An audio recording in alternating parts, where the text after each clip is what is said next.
Hey, it's Allie with Little Hill Homestead. I wanted to give you guys a quick greenhouse tour. We have started our seeds for the year, and so I wanted to give you a quick tour. So let me walk you out to the greenhouse. I'm gonna see if I can walk you out there.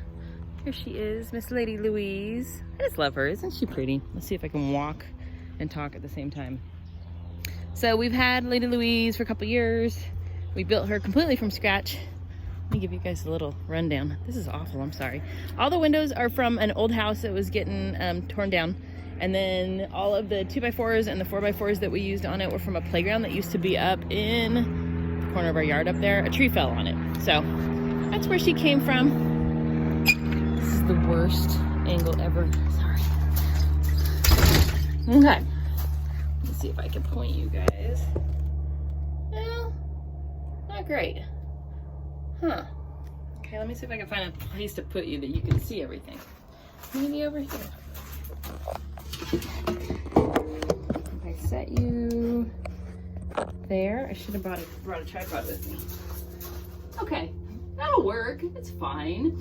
So we have two sides to our greenhouse. We have a little bench on the back side. This is the closest to our electrical outlet. Let me start from the beginning. We seed start really late in January or early in February. Our first plant date is usually April 15th. Tax day, great, right? We just use these plastic 4-packs and 6-packs. We've had them for years. We store them just in a tub down here, and we just keep reusing them. They have tape on them. We use the heck out of them till they die, pretty much. And there's some that are on their deathbed, and we use only parts of them or whatever. We use garden soil, potting soil, mixed with some worm castings, some vermiculite, some, I don't know exactly what all we put in it. I'd have to ask my husband, he mixes it. It's got, oh my gosh, why am I blanking? It's got potting mix, like that you actually use in the garden. It's got peat moss, so we do a 50-50 mix of that. Then we have, what are the little balls called? It's not vermiculite, it's the other one. It's like the little tiny white balls that you put in here and they aerate the soil. We put that in here, and then we put worm castings as like our original fertilizer. It just helps them when they're little seeds. We water them, so there's a seed vat underneath. These plug in and they keep them warm. We're in the greenhouse too, so that obviously helps. But when they're starting, they like that heat underneath. So I got this pump sprayer. It was $10 at Home Depot. I use this thing all the time. I use it for ironing mostly. But when our seeds are just starting them, it's just surface level that needs to stay moist. So I just use this guy and just mist the tops of our seeds. That's pretty much it. What do we have started? Let's give you guys a rundown. So on the far end, I don't think you guys can see it. Oh yeah, by the way, Ruger loves to try to get in here and he can't, so this is what he does. On the far end, we have gourmet lettuce mixes. It's got like some red leaf lettuce. It's got some butter leaf. It's like just a mix that we get. Then this tray is all, I think, mostly tomatoes. We have large cherry tomatoes. We got a 20-cent seed pack at Walmart years and years and years ago, and we seed save. So we do large cherry. These are, Gardener's Delight cherry tomatoes. We have Sun Golds, which are like a little orange tomato. They are by far my favorite. They are a cherry. They produce a ton, but they're very, very sweet. We have Matt's cherry tomatoes. They're the littlest cherry tomato you've ever seen in your life. But if you can get your hand on these seeds, they produce thousands of tomatoes. I do most of my canning last year and the year before out of Matt's cherry tomatoes, all of our tomato sauces and stuff. This year we tried Mr. Stripey's, Mortgage Lifter, and Arkansas's, and then Boxcars. Those are all new to us this year. I get them from M.I. Gardner. He's on YouTube, but his seed packs are $2 a piece, and sometimes he has sales. So I actually got them end of last season. I think they were like $1 a pack or something like that. So I just bought a bunch. Then we have, Marglobe. Also, these are gonna hopefully produce all the tomatoes at the same time. Is that determinate or indeterminate? I don't know. I can never remember. We did that so that hopefully we can can a big batch all at the same time instead of freezing a bunch. Because typically what I do is I keep Ziploc containers like baggies, and I fill them with tomatoes and I freeze them. And then I wait until like everything can be processed all at the same time. pull out of the freezer and do it that way. We're hoping that we can do this year and get a couple that we can just do all at the same time. We'll see. Next, we've got Fresno peppers, which are kind of like a jalapeno, but they're red and they're a little bit sweeter and they're freaking delicious. We did 4 plants last year, and this year we're doing 8 because they were awesome. I mean, we can do a lot with them. We've got watermelon cantaloupe. We have traditional Black Beauty eggplants, and then we got little finger eggplants that are a little bit smaller this year.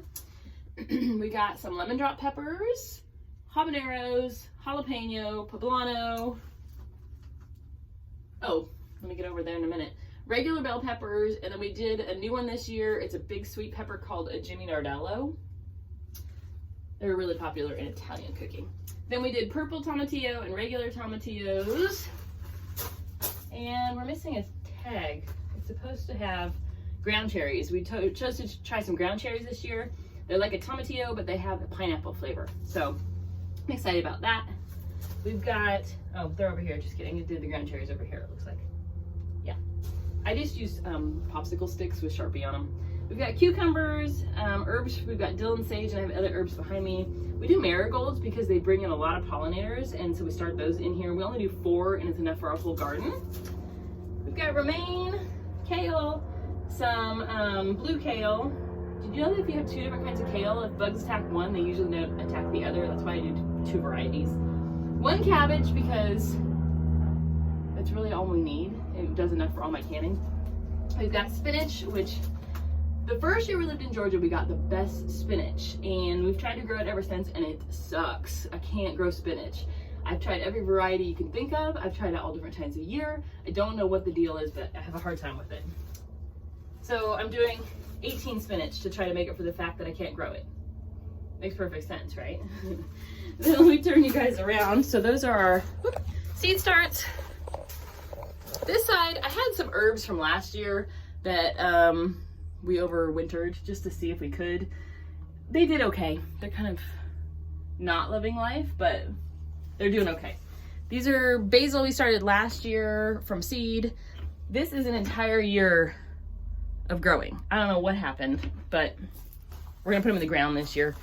I also have, let's see, these are leeks, thyme, oregano, and then I actually bought in the grocery store section at Walmart a thing of rosemary. My rosemary that I paid good money for last year didn't really do much. This is it. So yeah.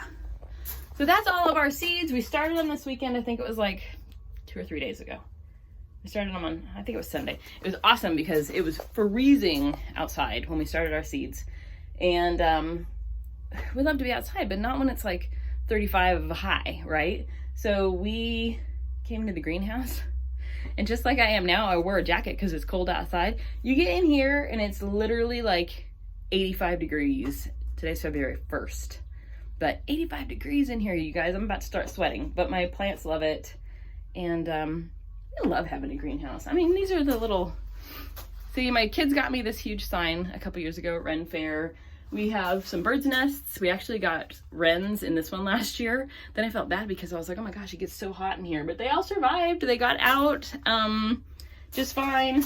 So this bench that we have on this backside, it's just storage down here. I just keep a bunch of crap stuff. Let's see. This is our heater that we use. Somebody was asking me what heater we use. This is the heater we use. It's called a Milkmaid heater, something milk heater, something to do with milking cows, like in a small room heater, but it works great. It keeps our greenhouse above 40 all winter, even when it's cold outside. Oh, these are just plastic tubs. Oh my gosh, I can't even open them, you guys. They're just all old pots and stuff that we keep from previous years. I get them at Dollar Tree usually. And then we have like just little things we love. I love dragonflies. I think of my kids when I see dragonflies, so I have them kind of all over the yard. Oh, one of my sons bought me this turtle. It's always lived in our greenhouse. And then of course, hummingbirds. We have a lot of hummingbirds here. We actually put out, how many hummingbird feeders do we have? 5 hummingbird feeders we put out, and they just go crazy. But, and then this is our motto. My son's girlfriend got us this. I don't know if you can see it. Grow, damn it. So that is our little greenhouse. So we're starting off. We'll bring you guys out here in a couple weeks to give you an update when things start growing, but you'll just wait until you see that this entire tabletop over here, up there, the floor, and this back part. Last year, our tomatoes got so big growing in the greenhouse versus we usually seed start indoors. We did that for years. We finally got the greenhouse built, and man, our tomatoes and our peppers, everything thrived being in the greenhouse. And we actually got production a lot faster in the garden once we did it. I will say last year, we planted on the 15th or 16th of April, and our plants took forever to take off because it was just way colder. And so this year we're gonna kind of wait and see. If it's not gonna be warm, we'll keep them in here because they actually thrive in the greenhouse a little bit better than they did in the garden. But that is it. Oh, I gotta get outside, it's too hot in there. That's it for our greenhouse tour for February 1st. And thanks for coming along. Appreciate it, and I will bring you guys kind of updates. Isn't she pretty? Of course she has to be green, she's a greenhouse. I'll bring you guys updates probably over maybe every 2 weeks or so. They'll be quicker. Maybe I'll do them as shorts. I'm not really sure, but that's it. Oh yeah, we got certified, by the way. Oh, we're a wildlife habitat. Our backyard. We have food, shelter. What does it say? Food, water, cover, and places to raise their young. And we're proud of that. Yay! Anyways, have a great day. Thanks for coming along.